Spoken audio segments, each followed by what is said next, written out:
കീഴടക്കാൻ പറ്റാത്ത ഏതെങ്കിലും വൈകാരികതകൾ നമ്മളിലുണ്ടോ? കൺട്രോൾ ചെയ്യാൻ നമുക്ക് പറ്റുന്നില്ല. നമ്മൾ പറയണം, അച്ഛൻ എനിക്ക് കൺട്രോൾ ചെയ്യാൻ പറ്റുന്നില്ല.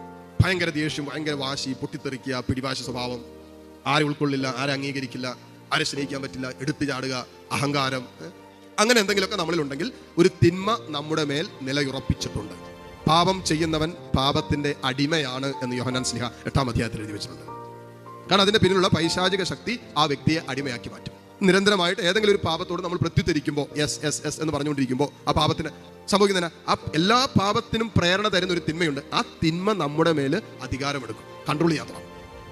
പിന്നീട് അങ്ങോട്ട് ഞാനത് വേണ്ടെന്ന് വെച്ചാൽ എനിക്ക് സ്റ്റോപ്പ് ചെയ്യാൻ പറ്റാത്ത രീതിയിൽ ഈ തിന്മ കൺട്രോൾ ചെയ്തുകൊണ്ടിരിക്കുക.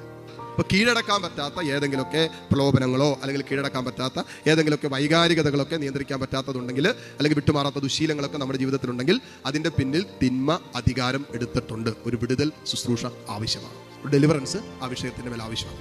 അതല്ല എങ്കിൽ, ആത്മാവിൽ ഒരു വിടുതൽ കിട്ടുന്നില്ല എങ്കിൽ അവൻ മരിക്കുന്നത് വരെ ഈ പാപത്തിൻ്റെ ബന്ധനത്തിലായിരിക്കും.